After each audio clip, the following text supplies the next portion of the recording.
Hello, my name is Eugenia Gamble, and I'm the author of the Horizons 2019-2020 Bible Study. And the title of the Bible study is Love Carved in Stone, a fresh look at the Ten Commandments. I'm so excited to be sharing this journey with you this year. I wish that I could be with each one of you in your gatherings and in your study groups. But because that's just not possible, I've invited you here into my space, into my holy space. This is the sanctuary of Napomo Community Presbyterian Church. And this pulpit is the place where I feel most at home in the world. So I'm so happy to have you share this time with me. And as I look out at the empty pews and feel the quiet, I'm imagining your faces and feeling your energy and praying for you in your gatherings and in your study groups. About 15 years ago, I fell in love all over again with the great love of my life, one that I had loved as long as I could remember, with all of the ups and downs of lifelong love, all of the confusions and the glories, the irritations and the disappointments, the ecstasies and the surprises, the times of closeness and the times of distance. And it happened, this renewed falling, when I stumbled upon an old love letter. It is a love letter so filled with passion and self-giving and revelation and compassion and caution and understanding that it to this day takes my breath away. It is the love letter that we commonly call the Ten Commandments. And that great love of my life is, of course, our God, the great love of each of your lives as well. Now, my journey deeply into the Ten Commandments started in earnest back in 2003. Of course, I'd studied the commandments in seminary and even preached upon them over the years a time or two, but everything changed that summer. I was pastor in those days of First Presbyterian Church in Birmingham, Alabama, and that beautiful church had given me a month of study leave to write and to refuel. And I spent that month in a cabin in a little town called Lockport, Nova Scotia, on the Lighthouse route. I loved it. The cabin was cozy, the town was right out of central casting, complete with salty sailors, one of whom, I kid you not, one day on the street shouted out to me, "Ahoy there, girlie," me, age 50. But Lockport was a town filled with practical, quaint, open-hearted folk. It had a general store that rented videos, a clapboard church that held services once a month, and berms of rambling roses that stretched from the cabin down to the tanned sand crescent-shaped beach that the lighthouse guarded. It is on my bucket list to return there someday. At any rate, the TV in the cabin got only one station, a station out of Boston for some reason. And I remember one evening sitting with my cozy socks on, it was cold up there in July, eating boxed macaroni and cheese and small plum tomatoes and watching the evening news, when across the screen appeared images of the State House in my home state of Alabama and what appeared to be a riot. The steps of the Capitol were lined with angry people protesting the fact that a federal court order had been handed down that a monument of the Ten Commandments must be moved from the Capitol Rotunda to a history and reception room that is down the hall in the Capitol. The then Chief Justice of the Alabama Supreme Court was defying that order. Now, there is a lot about that we are not going near. But what I remember most from that news report was the image of a nice-looking middle-aged man whose face was contorted with rage and who threw himself on the statue while screaming, "You will not take away my God." Whoa! I was taken aback by the fierce passion of that man. It was a stone carving, not God. And wasn't there something in those very words about idolatry? Now, whether it was out of pastoral self-defense, I confess that I had checked the crowd in the fervent hope that none of my parishioners were being hauled off feet first to jail. Whether it was pastoral self-defense or a deep move of the Spirit or both, at that moment, I knew that I needed to know more about those ancient words. I needed to dive deeply, and so I did. The culmination of that diving is the study we'll share beginning this fall, but I got ahead of myself. Now, I didn't initially recognize the words I began to pore over as the love letter that I have come to believe that they are. When I first began to study, I thought of them as a wise list of to-dos and to-don'ts that were basically given to us to help us know who we were and how we were to behave as God's people. And that is, of course, true. But that's just the tip of the iceberg. I think that when God spoke these words to us from the holy mountain, God was not just telling us what to do, but was speaking a new relationship into being, speaking a new kind of community into being, a community shaped and formed by God's nature and God's values, which are, of course, at the very core, love.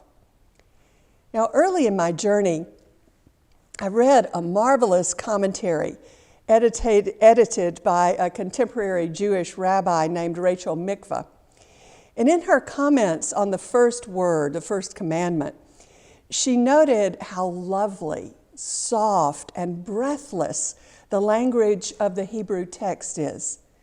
That to even speak the words is a kind of ecstasy.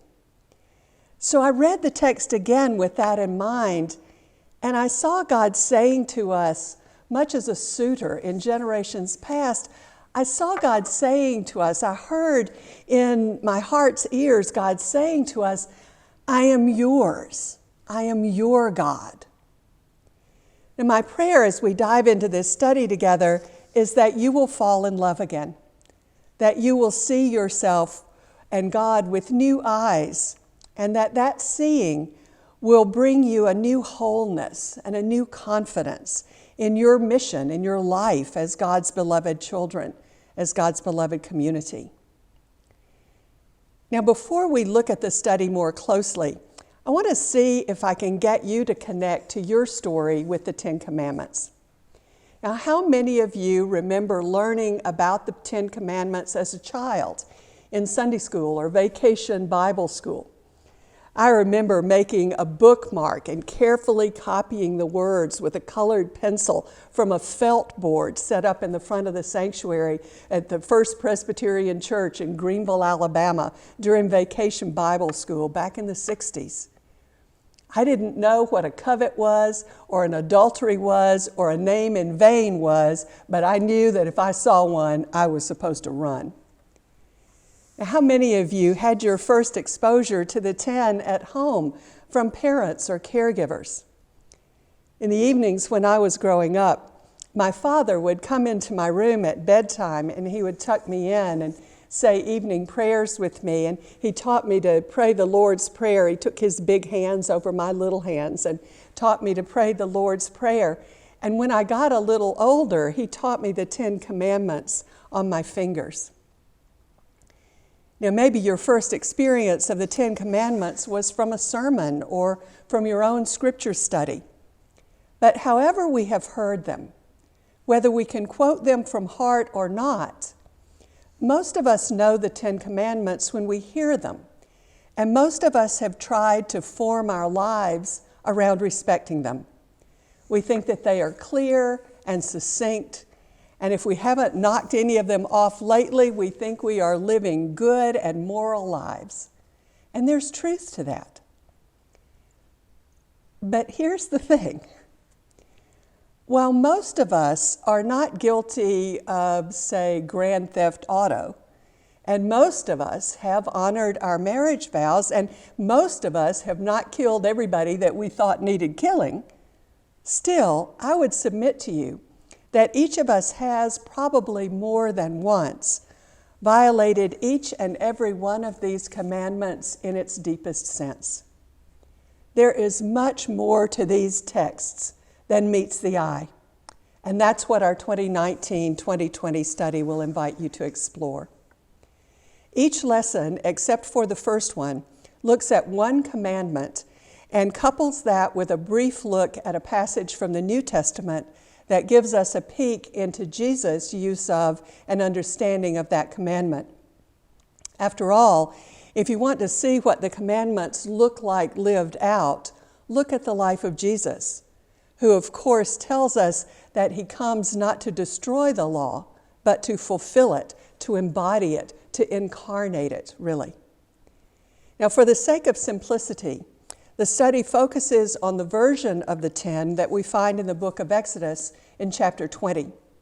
The 10 Commandments are repeated for us in Deuteronomy 5 in similar but not identical form. And throughout the study, where I think those differences are interesting, I do point them out. Now, for our purposes in this video, I will just focus on the commandments themselves and not the New Testament lesson that I hope will open the conversation up wider for you in your study groups. Please be sure, as you get ready to do this study, that you take the time to read the introduction. It's a little longer than what some of our introductions often are. You know, those of you who know me know that I've never been known for my brevity. But there are some things in this introduction that I think will be important for you to grasp before you go into lesson 1. There are some surprises in the text, and the first couple of them come to us in the introduction. And the first one of those surprises is that the word commandment does not appear in the Hebrew text anywhere. These instructions are called simply the words, or the things, or the utterances. And that doesn't in any way mean that they have less force or power. To the contrary, they are God's speech. And in the Bible, we learn that speech is the way that God gets things done.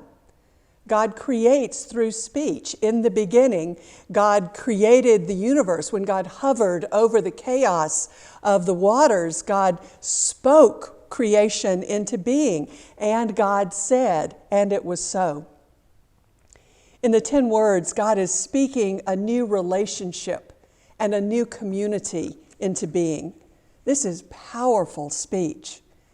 And this holy speech is a love letter written by the one who loves us unimaginably, a love letter in which God shares God's hopes and dreams for what our life together will look like.